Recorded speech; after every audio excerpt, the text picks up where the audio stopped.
Okay, what up guys? Part 2 ng pagbaba natin dito sa may barangay Kupang papuntang Tres. So testingin na naman natin. Pakita ko naman sa inyo kung ano yung gabi rito pagka dumaan, ano.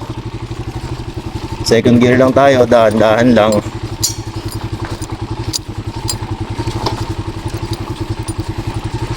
Ganyan din pala yung tsura ng MDL ko na parting kanan lang yung magana.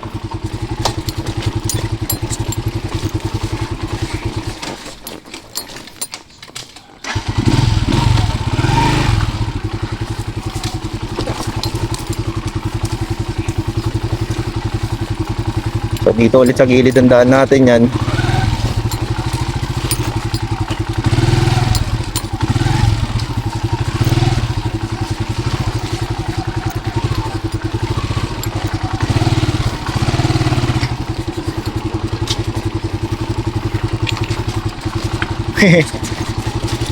Bihirang trip yan.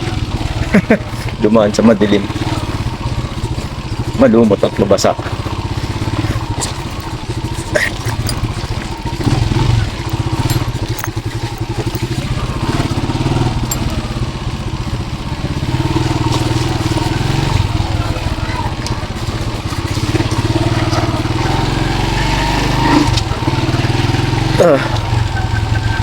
Tapos niyan the rest dito, yan dire-diretso na ulit pababa ng Tres, sementado na. Tudol lang talaga yung may kahirapan na daan. Buti nga dito na ayos-ayos na rin yung lugar at saka yung daanan. This para sa mga taga rito, medyo convenient na rin na dumaan. Hindi tulad nun talaga dito off-road. Di naman heavy pero malupa at saka mabato.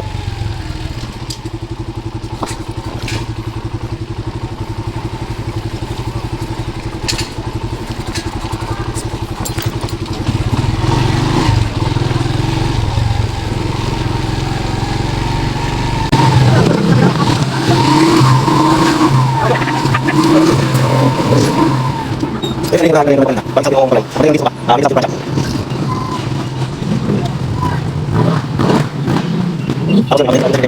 Buwan lang to na tayo dito ngayong buwan ng May. Taong 2026. Di ba? Ano kasi 7-11.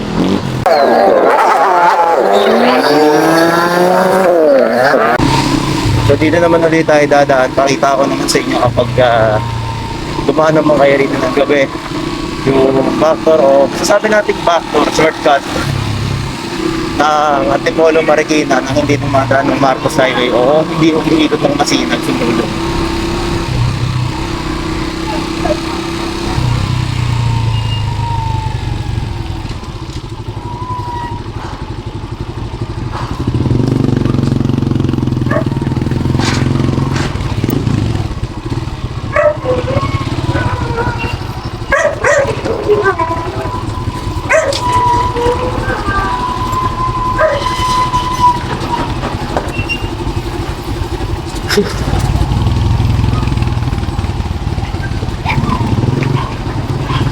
May ibang daanan pa nga dito na hindi ko pa rin din napupuntahan eh.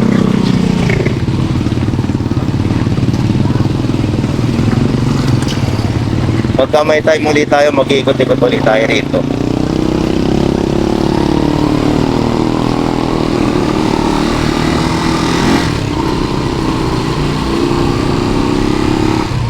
May mga na-install din pala ditong solar lights, kaso nga lang yung iba hindi na gumagana.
Oh, medyo marami-rami pa naman yung mga tao tsaka dumadaan dito kapag gabi.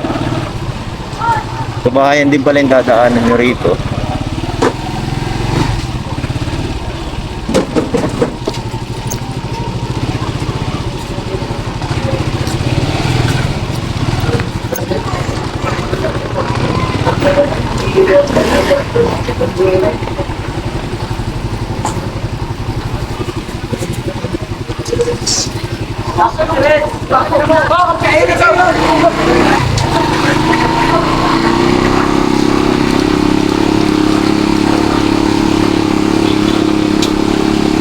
Madami pa rin tao sa labas, no, kahit gabi.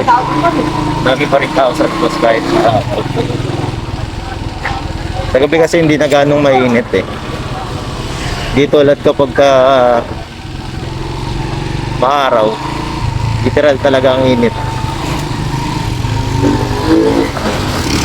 Daan-daan nga lang kayo rito kasi marami din mga aso sa daanan at kalsada. Mga na hindi nakatali.